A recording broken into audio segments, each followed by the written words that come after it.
Hello guys, আসসালামু আলাইকুম। আপনারা সবাই কেমন আছেন? আশা করছি সবাই খুব ভালো আছেন। আলহামদুলিল্লাহ, আল্লাহর রহমতে আপনাদের ভালোবাসার জন্য আমিও খুব ভালো আছি। তো চলে এলাম স্পেশাল আমড়ার টকের রেসিপি নিয়ে। তো আমি এর আগেও আমড়ার রেসিপি শেয়ার করেছি। তো ওটা ছিল বিলাতি আমড়া। তো এটা আমি একেবারেই দেশি যে টক আমড়া হয় সেই আমড়া দিয়ে আমি আজকে বানাবো। একেবারেই সংরক্ষণ করে রাখতে পারেন এক থেকে 1.5 বছর পর্যন্ত। তো সেইভাবেই আমি শেয়ার করছি। দেখুন, তো আমি এখানে কিছু ভাজা মশলা রেডি করে নিচ্ছি। তো এই আচারটা আপনারা বানিয়ে সংরক্ষণ করে রাখতে পারেন, যখন মন চাইবে তখনই কিন্তু খেতে পারবেন। তো দেখুন, আমি এখানে 5 ফোড়ন নিয়ে নিয়েছি 2 চামচ মতো, আর নিয়ে নিয়েছি 5 থেকে 6টা শুকনো লঙ্কা, আর নিয়ে নিয়েছি 2টো তেজপাতা। তো আমি এটা একটা পেস্ট বানাবো বা পাউডার মতো বানাবো। তো অনেকেই 5 ফোড়ন আচারে খেতে পছন্দ করেন না, তারা কিন্তু এই টিপসটা ফলো করতে পারেন। খুবই ভালো লাগবে, ফ্লেভারটাও দারুণ আসবে, কিন্তু মুখেও ঠেকবে না। তো দেখুন, আমি একটু পাউডার করে নিয়েছি মশলাটা ভেজে। তো আমি এখানে পরিমাণ মতো আমরা নিয়ে নিয়েছি। দেখুন, একেবারেই দেশি আমরা, প্রচণ্ড টক এই আমড়াগুলো। তো ভালোভাবে খোসাগুলো ছাড়িয়ে আমি একটু এরকম চাকুর সাহায্যে একটু চেরা দিয়ে দিয়েছি সাইডগুলোতে, যাতে ভেতর পর্যন্ত মিষ্টিটা ভালোভাবে ঢুকে যায়। তো দেখুন, আমি আমড়াগুলোকে একটু প্রথমে ফ্রাই করে নেব। এরকমই গোটা গোটা থাকবে, আমি কোনো সেদ্ধ বা সিটিও দেবো না। তো পারফেক্ট আচারের রেসিপি দেখুন, প্রথম থেকে লাস্ট পর্যন্ত পুরোটা দেখার অনুরোধ রইল। তো আমি এখানে কিছুটা পরিমাণে তেল দিয়ে দিচ্ছি আমড়াগুলো ভেজে নেওয়ার জন্য। তো আপনারা কেমনভাবে আচার বানান অবশ্যই সেটা কিন্তু কমেন্ট করে জানাবেন। আর এই রেসিপিটা যদি ভালো লাগে অবশ্যই কিন্তু লাইক কমেন্ট শেয়ার করবেন। তো আমি এখানে দিয়ে দিচ্ছি আমড়াগুলো। দেখুন, দিয়ে দেবো সামান্য পরিমাণের লবণ আর সামান্য পরিমাণের হলুদ, যেটা আমি খুব ভালো মতো ভেজে নেব। এরকমভাবে ভেজে আচার বানালে পুরো গোটা গোটাই থাকে আর সুন্দরভাবে কুক হয়।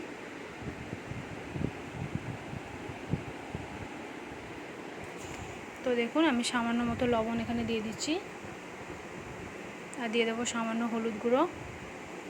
দেখুন, ভালোভাবে আমি এবার একটু লাল করে ভেজে নেব উল্টে পাল্টে।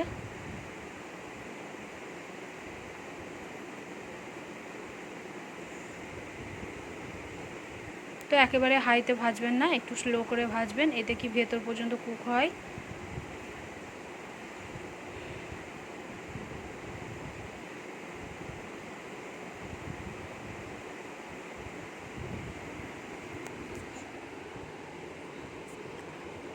তো দেখি বুঝতে পাচ্ছেন যে আমি লাল করে ভেজে নিয়েছি। তো এবার আমি একটা জালতির সাহায্যে আমড়াগুলোকে উঠিয়ে নেব।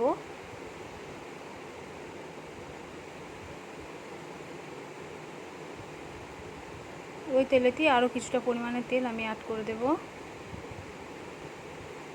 সামান্য পরিমাণের তেল আমি এখানে অ্যাড করছি। দেখুন, খুব বেশি তেল আমি কিন্তু এখানে দেব না। তো আমি এখানে কিছুটা আদা কুচি দিয়ে দিচ্ছি। তো এই ফ্লেভারটা দারুণ আসে যখন আচারটা খাবেন, আদাটা যদি তার সঙ্গে থাকে খুব সুন্দর একটা ফ্লেভার আসে, আর খেতেও খুবই ভালো লাগে। তার জন্য আমি আদাটা একটু ভেজে নিচ্ছি।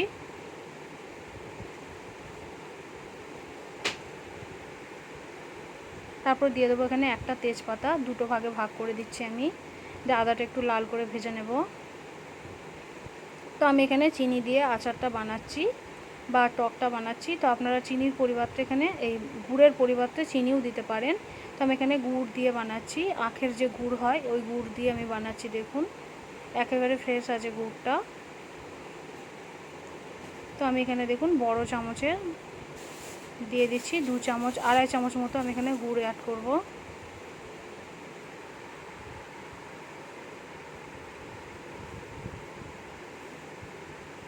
2 চামচ আগেই দিয়ে দিয়েছি, আরও দিয়ে দেবো 1/2 চামচ। এটা যদি বাটির পরিমাপ করেন অনেকটাই গাঢ়, তো 1.5 বাটি মতো হয়ে যাবে।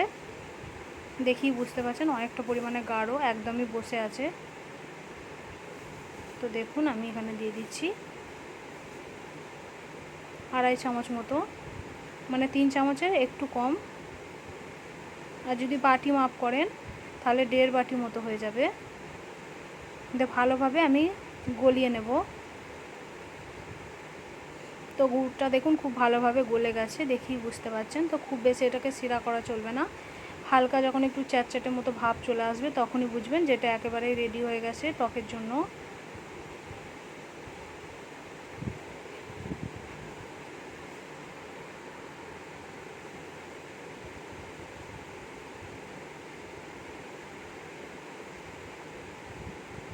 তো দেখুন আমি কিছুটা ভালোভাবে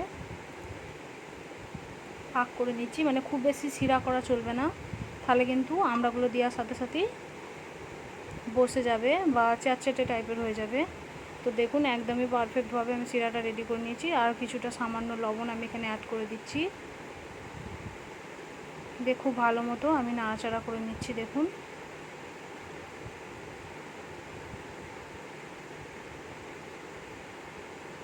তো দেখুন দেখেই বুঝতে পারছেন আমি খুব বেশি কিন্তু টান করিনি বা শিরা করিনি, হালকা একটু চ্যাটচ্যাটে ভাব এসেছে, তখনই আমি এবার আমড়াগুলোকে দিয়ে দেবো, ভেজে রাখা আমড়াগুলো।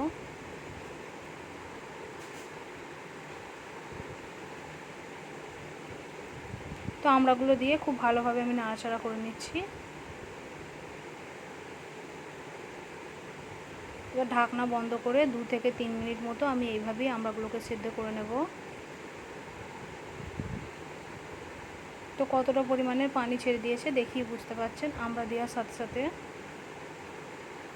তো আমি এভাবেই 3 মিনিট মতো সেদ্ধ করে নেব আমড়াগুলোকে। তো মাঝে একবার আমি এসে নাড়াচাড়া করে দিচ্ছিলাম। তো আবারও ঢাকনা বন্ধ করে আমি সেদ্ধর জন্য রেখে দেব। তো আবারও ফিরে আসলাম কিছুক্ষণ পর। তো আমি যে ভাজা মশলাটা রেডি করেছি সেইটা এবার আমি আমড়ার মধ্যে দিয়ে দেবো। অর্ধেকটা এখন দেবো আর অর্ধেকটা হয়ে যাবার পর আমি দেব। তো দেখুন খুব সুন্দরভাবে আমি নাড়াচাড়া করে দিচ্ছি। মাশাআল্লাহ কালারটাও দেখুন অনেক সুন্দর এসেছে।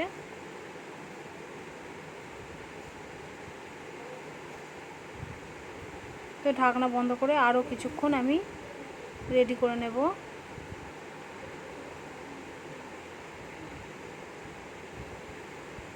তো আমড়াগুলো দেখে বুঝতে পারছেন একেবারেই সেদ্ধ হয়ে গেছে সুন্দরভাবে, ভেতর পর্যন্ত একদম শিরাটা ঢুকে গেছে। তো এবার আমি দিয়ে দেবো বাকি যে ভাজা মশলাটা। আমার আচারটা কিন্তু একেবারেই রেডি হয়ে গেছে। এটা ঠান্ডা হয়ে যাবার পর আরও কিছুটা পরিমাণে শিরাটা টান হয়ে যাবে। তা আপনারা যদি এর থেকেও একটু মানে চান যে ঝোলটা কম রাখবো, তাহলে আরও কিছুক্ষণ হাই ফ্লেমে একটু জাল করে নেবেন। তো আমি একটু ঝোল রাখছি, কারণ আচারের ঝোলটা খেতে বেশি ভালো লাগে।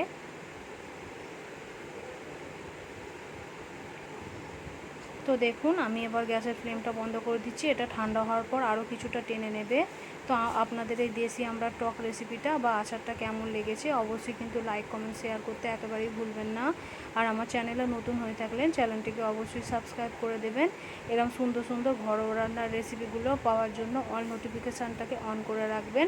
আর আপনাদের কাছে একটাই অনুরোধ, তো প্লিজ সবাই একটা করে লাইক দিয়ে দেবেন, ফলো করবেন, শেয়ার করবেন আর কমেন্ট করতে একদমই ভুলবেন না।